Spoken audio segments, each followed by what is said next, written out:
Okay, I'm making this video because my visions, they've kind of been showing me what seems like a recurring theme, but the recurring theme element to my visions for this that are related to possibly to events this weekend, it's like to a greater extent, much greater extent that what I would normally see.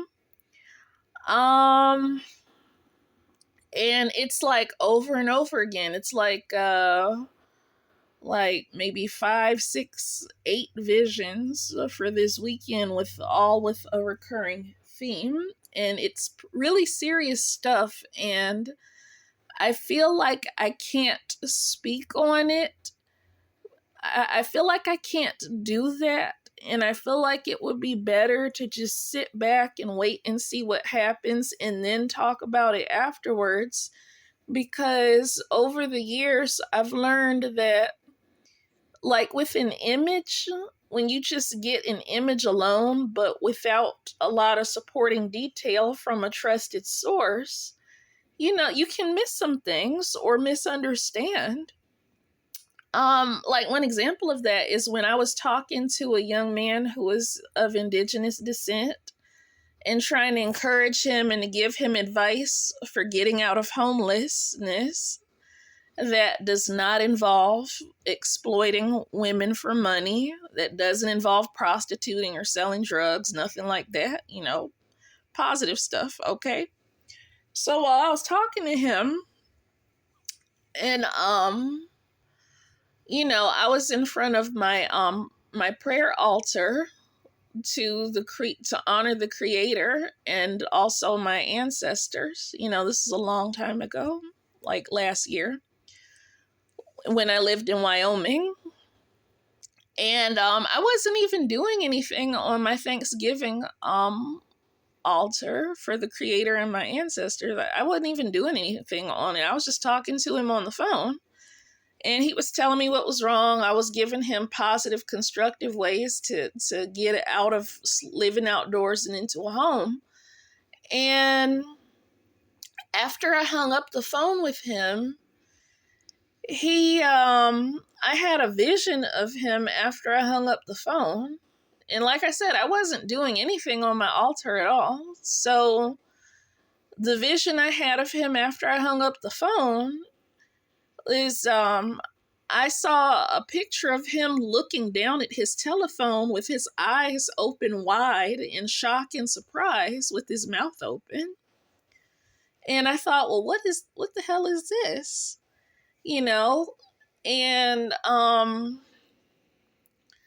so when I spoke to him again the following day, and again, this is a young black man of indigenous American descent from Texas. So when I spoke to him again the following day, he said that immediately after he hung up the phone with me, his phone started ringing. And it turned out that it was his father, who he had not seen in many years.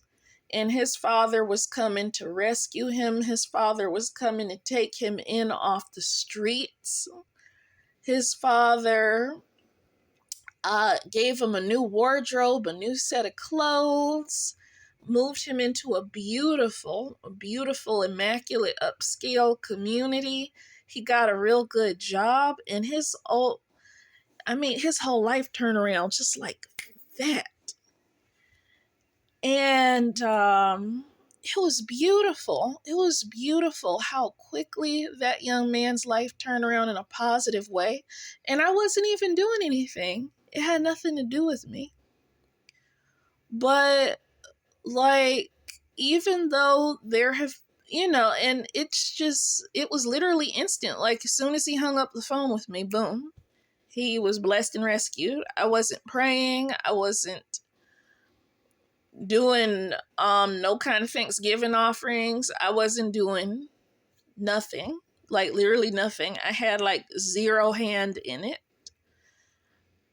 And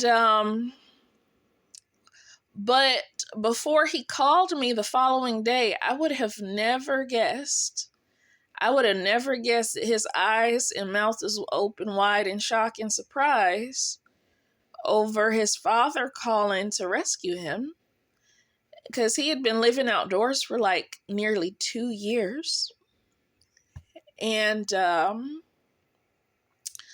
so that's why it pays to have supporting details from a trusted spiritual source when you have a vision, because when you see something, you don't know what the circumstances might be. And like, and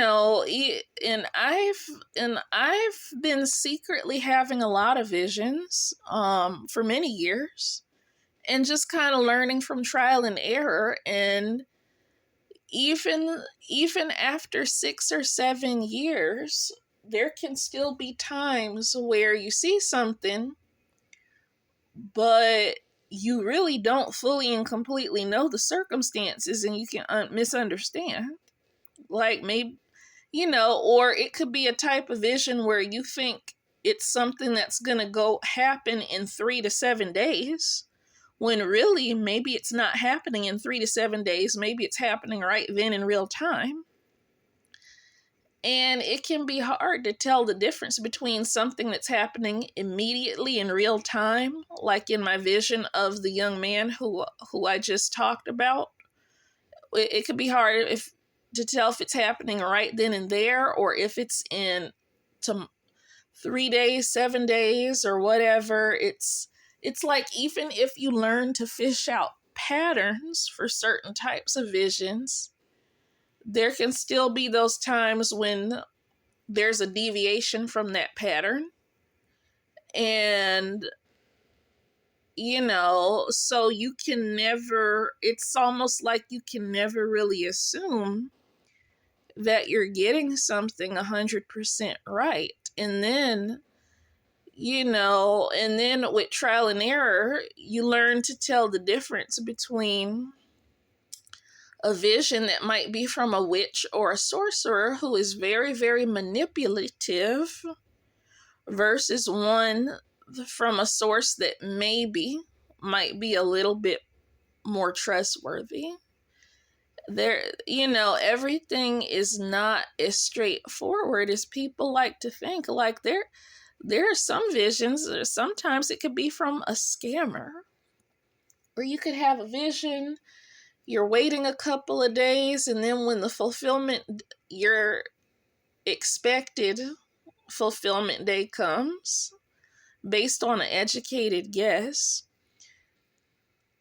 then you could find out that what you were seeing in a vision is actually from a sorcerer or a witch who's like really, really good at scamming people. I've seen that multiple times, where you think one type of person is coming on a specific day, but it's something totally different because they're a scammer, and they have very real spiritual abilities, and they're using their rituals to manipulate, to exploit.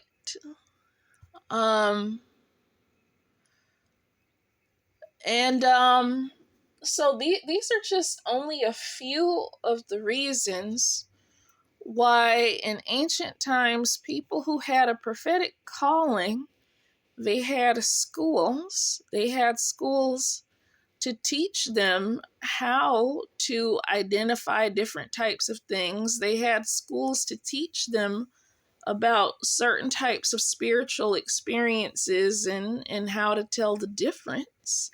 And even if they were not in a school, they had a teacher who they would live with and travel with for a couple of years, like almost like a guru. In Judaism, you had almost like a guru type situation, when there were no proper schools, because it's not as straightforward as a lot of modern people would have you to think. It's really not. And although I have learned so much from trial and error, although I've learned a lot from private study over the years, there's still a lot that I don't know. There's still a lot that I don't have perfected. And,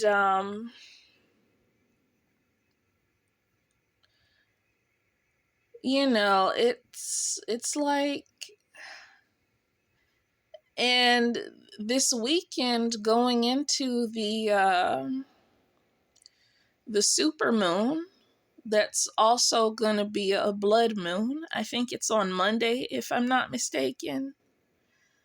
This weekend heading into that, I'm just getting impressions that it might be kind of serious. Like, I've even seen a situation where before I found a home, there was at a Christian homeless shelter, there was demonic activity affecting all of the residents and also the staff too. The night before just a regular blood moon back in November, and I had never seen any shit like that before. It was so bad to the point where the red-haired white girl in the bunk underneath me, who had the ability to see spirits, not just with visions in her head, but I think with her eyes. Like, I don't know what she saw, but it scared her so bad to the point where she ran, didn't take any of her clothes with her, and didn't take her cell phone charger either. And that one wing up, one wing down, I know now who that represents and who that's referring to. I know now after coincidence and study, but I think it might not be a good idea to say it because he said he would snatch me out of my apartment if I say his name again. So I think I think I might know who caused all of that fuckery. And her male friend, who she had outside of the shelter, who's good at tracking people, who's a sorcerer, he works with that spirit.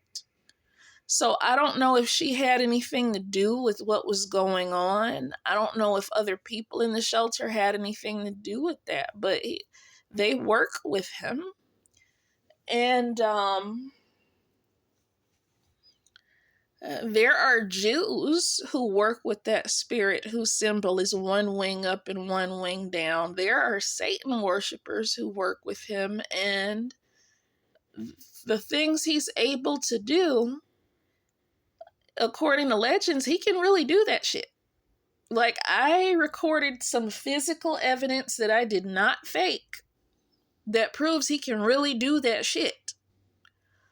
But again, he told me that if I say his name again, he's gonna snatch me out of my home. And that snatching might not be physical, it might be through a fucking portal. He can really do that shit. And I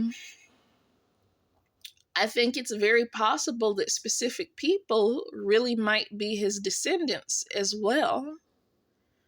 This is a very, very advanced creature that's capable of a lot of really crazy, really dangerous fuck shit. And even if you are one of his descendants, like King Solomon allegedly was, you still cannot, it's still a huge risk engaging him. It's an enormous risk engaging him, especially if you have bad character, especially if you're a fraud, especially if you're a narcissist and delusional and making your victims out to look like the problem. If you're that kind of person, and if you're the kind of person who's greedy and never satisfied like King Solomon, you are really putting yourself and all of your children, in all kinds of hot water if you're working with him. And even if you're descended from him, you still making a huge gamble with that one right there. And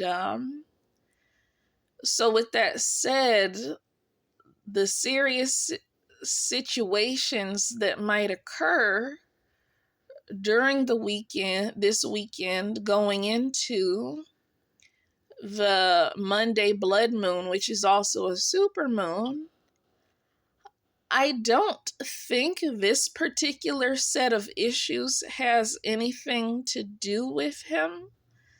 I think it might involve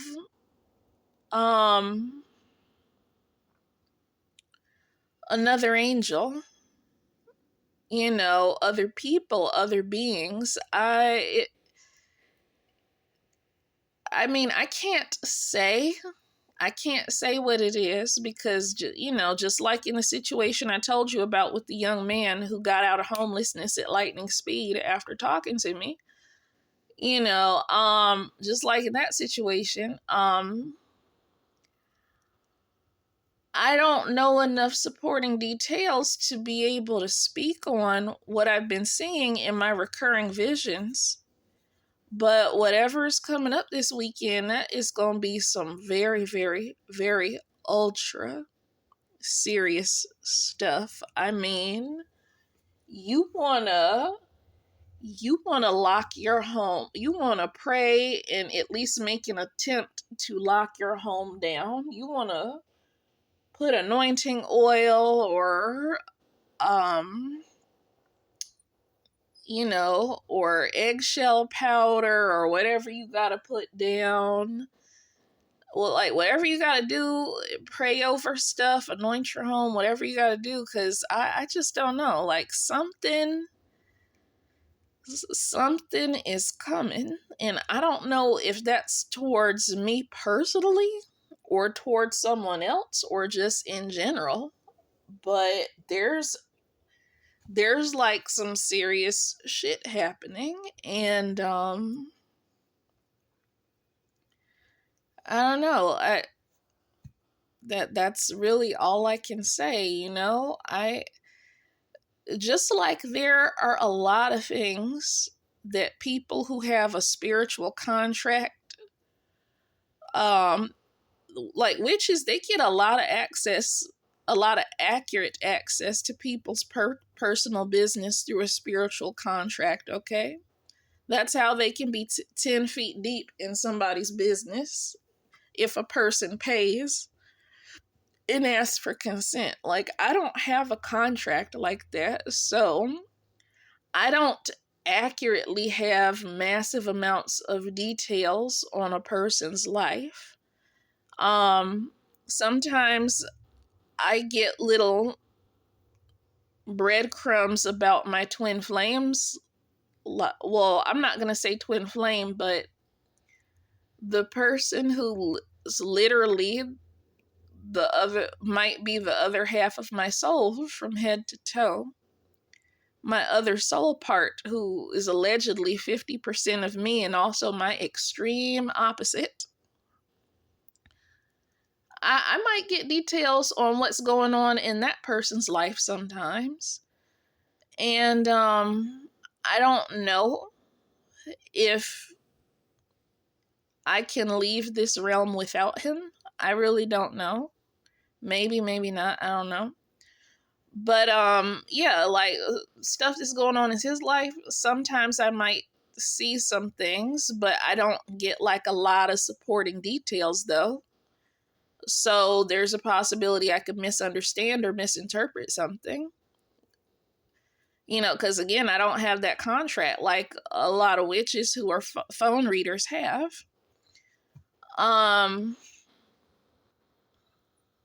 But on the flip side, I noticed that when it comes to certain world events that are very, very extreme and dramatic and anomalous and ground shaking, I noticed that they tend to not know in advance when shit like that is going to go down, like the 2 months of nonstop blood red rain that ended within 48 hours of Hebrew Yom Kippur in Kerala, India. I noticed that none of the psychics with the contract for super detailed personal business readings, I noticed they didn't know before it happened. I noticed that zero prophetic pastors in the Christian church knew. And Kerala, India is an ancient Jewish community. So why is it that none of the Christian church prophets and none of the Jews knew before this event happened? None of the psychics knew. None of the Satan worshipers knew. And this was in Kerala, India, an ancient Jewish community that was a trading outpost for King Solomon. You know, it was 2 months of blood red rain, nonstop, that ended within 48 hours of Hebrew Judgment Day, and not one Jew knew in advance. Not one psychic knew in advance. Not one Satan worshiper knew in advance. None of the witches and warlocks knew in advance. None of the church prophets knew in advance. Nobody. And then, like, when you point shit like that out to them, they don't respond. Like, they'll ignore and they won't say shit. It's like you can accurately point out specific people tied to the whole Antichrist scenario with a recurring 666 in their English gematria for their first and last names. Specific people, specific places. You can accurately point out the breadcrumbs for that, because the book of Revelation says the number of the name of the beast is 666, and you can accurately connect the dots on that. But then they don't say nothing. You know, you could try to tell them, hey, a destruction might be coming. They don't say nothing. And I'm starting to think that maybe the modern church, the Jews, and all these pagans who just don't know when shit like that is going to happen on a holy day or a national holiday or whatever, I think maybe they're all in the same boat together, and maybe that's why they don't know.